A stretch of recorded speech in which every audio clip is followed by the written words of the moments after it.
안녕하세요. 동동쌤과 네네쌤이 함께하는 동네쌤의 책수다입니다. 와! 안녕하세요. 동해합니다. 긍정의 아이콘 동동생입니다. 안녕하세요.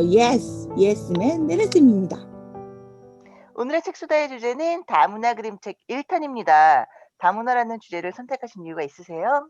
사실 지금은 문화의 교류가 잦아지면서 이제는 단일 문화의 개념이 많이 사라지고 있어요. 우리 친구들은 그쵸. 코로나19 세대임에 동시에 온라인 교육 세대가 되었잖아요. 저희 아이 같은 경우에는 입학식도 방학식도 유튜브로 했거든요. 친구들이 네, 온라인으로 더 빠르게 우리 여러 나라의 문화를 접하고 인식하게 되었어요. 맞습니다. 문화를 받아들이는 속도가 다르죠? 다문화라는 주제 자체가 방대하다 보니 좀 더 다양한 시각의 이야기도 나눌 수 있을 거라 기대해 봅니다. 그럼 동동쌤께서도 동의하셨으니 동의합니다. 네네네네. 그럼 우리 다문화의 사전적 의미부터 알아볼까요? 그럴까요? 우리 사전적 의미부터 설명을 하자면 다문화란 한 사회 안에 여러 민족이나 여러 국가의 문화가 함께하는 것을 말합니다. 역시 사전적 의미라 어렵습니다. 그럼 조금 쉽게 풀어볼까요? 길을 걷다 보면 얼굴이 하얀 외국인도 있고 얼굴이 검은 외국인도 있고 피부색은 우리랑 비슷한데 한국말을 못하는 외국인도 있잖아요. 그렇죠. 집 앞 길만 나서도 다양한 외국인을 볼 수 있어요. 저희 딸은 초등학교 1학년인데 짝꿍이 베트남 친구거든요. 이렇게 여러 나라 사람들이 다 같이 어울려서 지내는 걸 다문화라고 이해하면 될 것 같습니다. 맞나요, 선생님? 네, 동의합니다. 이제는 내 옆집에 외국인이 살 수도 있고 외국인과의 결혼도 이전보다 늘고 있어. 우리 아이들 친구들 부모님 중에 외국인이신 분도 있고 다양한 인종이 함께 생활한다는 것이 어색하거나 낯선 상황이 아닌 거죠. 맞아요. 다문화 그림책을 고르면서 생각을 많이 했던 게 생각보다 다문화 그림책이 많더라고요.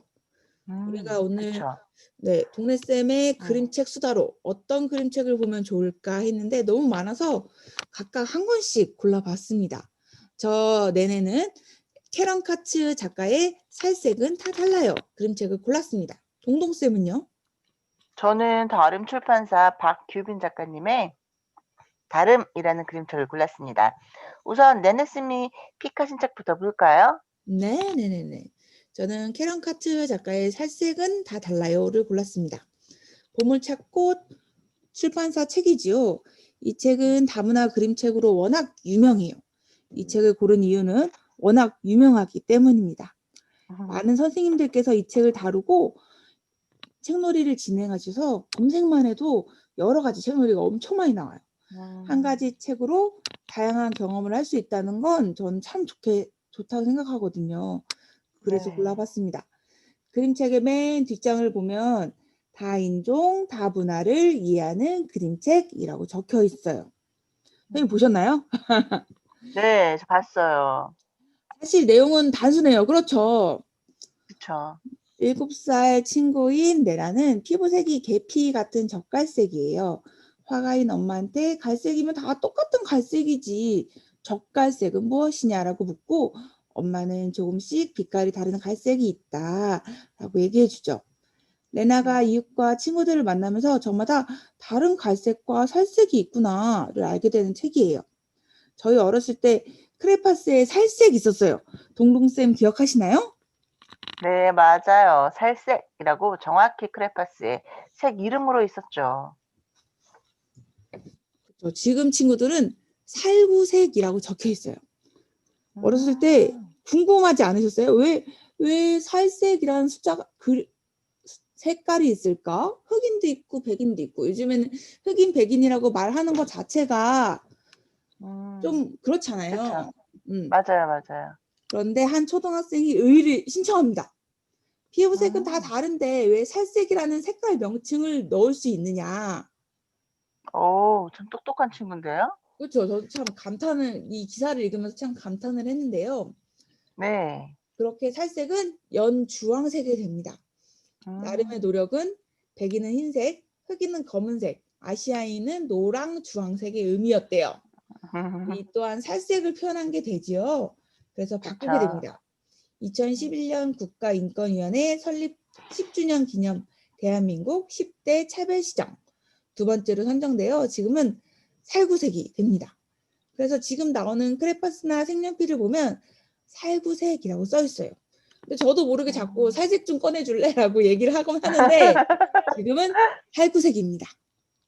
아, 이런 정보 같은 경우는 "살색은 다 달라요." 책을 보고 나서나 아니면 보기 전에 같이 보면 좋을 것 같아요.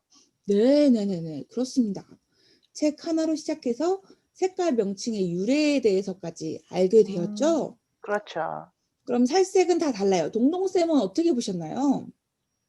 저는 작가의 표현 방식이라고 할까요? 표현을 생생하게 하거든요. "누구의 살색은 땅콩 음. 버터 잼 같은 연한 황갈색이야." 아, 누구의 맞아요. 살색은 그쵸. "누구의 살색은 생일 파티에서 먹었던 컵케이크와 같은 초콜릿빛 음. 갈색이야." 이처럼 자신이 좋아하는 음식의 맛과 향기, 게다가 그 사람의 장점, 성격적인 매력을 떠올리고 특별하다고 여기는 주인공 친구의 관찰과 표현력에 엄지척을 주고 싶습니다. 맞아요. 저도 엄지척을 드리고 싶습니다. "여기 좀 보세요. 아름다웠던 우리들의 빛깔이에요." 하고 주인공 친구 레나가 얘기하거든요. 이 네. 장면에서 저도 정말 이 친구 너무 사랑스러웠어요. 색깔을 음 음식으로 비유하게 하는 놀이 같은 것도 떠올려 봤습니다. 그래요. 그럼 우리 한번 놀이로 넘어가 볼까요? 네. 종이 인형을 만들어서 여러 가지 살색을 칠한 놀이도 생각해 봤어요. 음. 가랜드처럼 벽에 장식해 놔도 너무 예쁠 것 같아요. 그럼 우리 발문으로 넘어가 볼까요?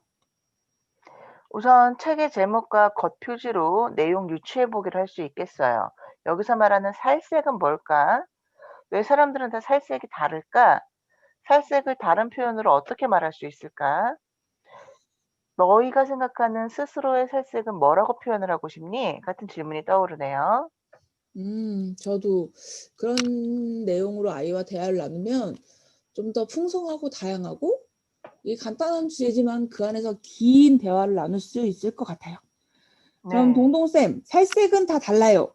와 연계를 해서 책 한 권 추천해 주신다면요?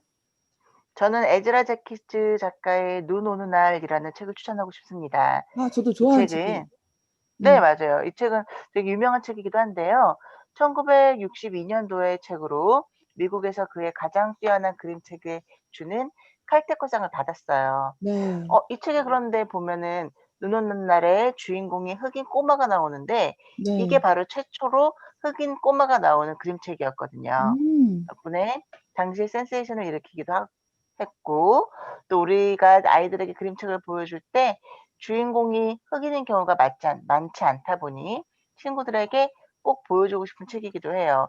사실 다문화라는 주제에 왜 흑인이 있는 그림책이냐라고 생각하실 수 있지만 우리가 흑인과 백인, 황인이라고 나누지 않고 함께 공유하고 주인공으로 할 수 있는 친구들이 있다라는 거를 알려주고 싶었어요.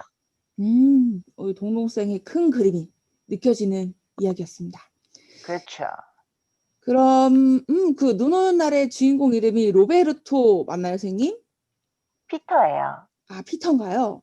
그 네. 에즈라 제키즈 작가의 책을 보면 이 친구의 성장 과정을 볼 수 있어요. 그쵸. 이 피터라는 친구의 어렸을 때 정말 꼬꼬마였을 때부터 어느 정도 음. 성장해서 청소년이 됐을 때의 이야기까지 볼 수 있거든요. 그래서 그 피터라는 맞아요. 그쵸. 음. 그 피터라는 주인공의 친구의 일대기라고 하면 좀 그렇지만 성장 과정을 따라 책을 읽는 것도 재미있을 것 같아요. 맞아요, 맞아요. "휘파람을 불어요. 피터의 편지"라는 책들처럼 그림책 주인공의 성장 과정을 볼 수 있다는 게 에즈라 제키즈 작가님 그림책의 또 다른 재미죠. 네. 이렇게 동네쌤의 그림책 수다 다문화 그림책 1 탄을 마칩니다. 이어서 진행되는 다문화 그림책 2 탄도 기대해 주세요. 동의합니다. 동동생과 네네네. 네네쌤의 동네쌤 그림책 수다를 마칩니다. 구독과 좋아요를 눌러주세요. 꾹꾹. 끄끄.